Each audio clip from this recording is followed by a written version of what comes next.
Good afternoon, everyone. Happy New Year, and congratulations to you, Mr. Sampson, on your appointment as the new chair. Blessings to you, Mr. Ramos, for what you have done during the time that you were the acting chair, and I appreciate your engagement and acknowledging my fellow correction officers. As we all know, that being a correction officer is one of the toughest jobs in the city, and your acknowledgement, Mr. Ramos, and Ms. Pitts, is greatly appreciated. Thank you. Good afternoon. Once again, my name is Ashaki Antoine, and I am the third Vice President of the Correction Officers Benevolent Association. We are into a new year, January 2023, and sadly, the physical assault has continued against the male and female correction officers. One more female correction officer was sexually assaulted. Within the last 2 years, this brings the total to 45 female correctional officers violated by inmates. On January 6th, at the Rose M. Singer Center, a transgendered inmate housed in protective custody slapped a female officer on her buttocks. Let me repeat that again. A transgendered inmate assigned, housed in protective custody. Let's think about that for a moment. That person is in an area for security reasons and violates the same person there who provides security for them. Sexual assaults and sexual harassments are traumatic events, and it's happening daily in our jails.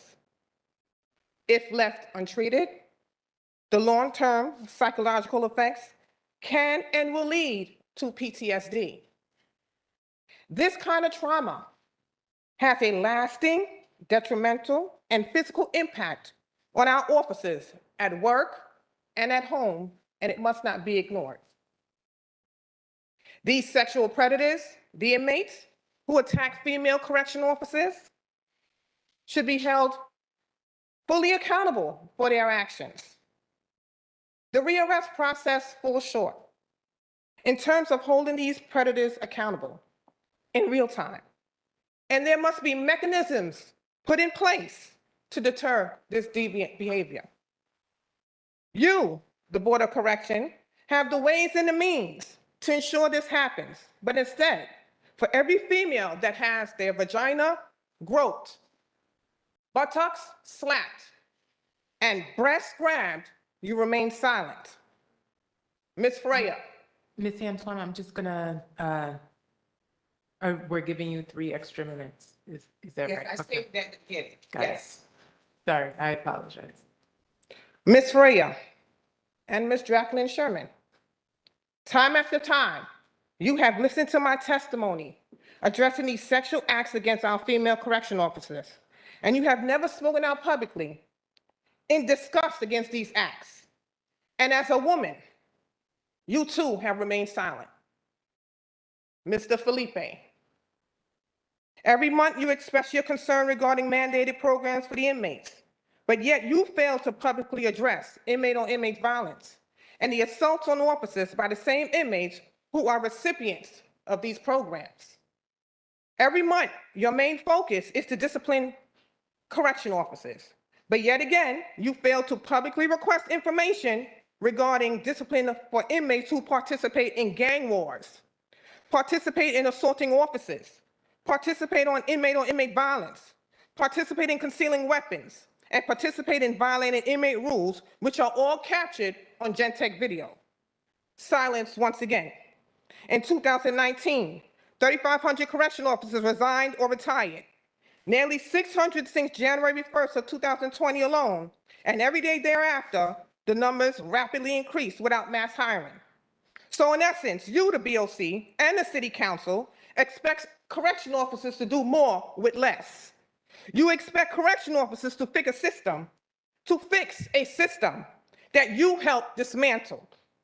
In August of 2022, COBA was told that the replacement of inoperable cell doors at AMKC would commence in January of 2023.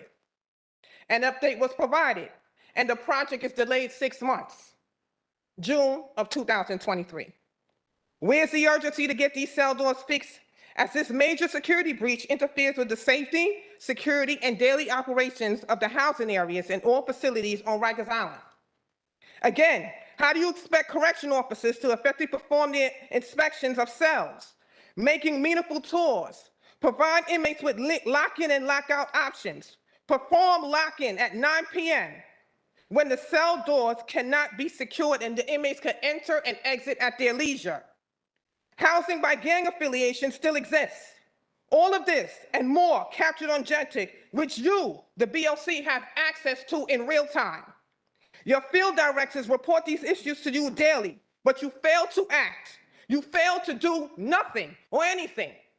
Now, time after time, I have given my proposal on what we believe as COBA can help this situation. And again, I received silence. During the last BOC meeting, Keisha Williams, the second vice president of COBA, asked all of you sitting at the dais, is this board invested in making the jails on Rikers Island safer for everyone?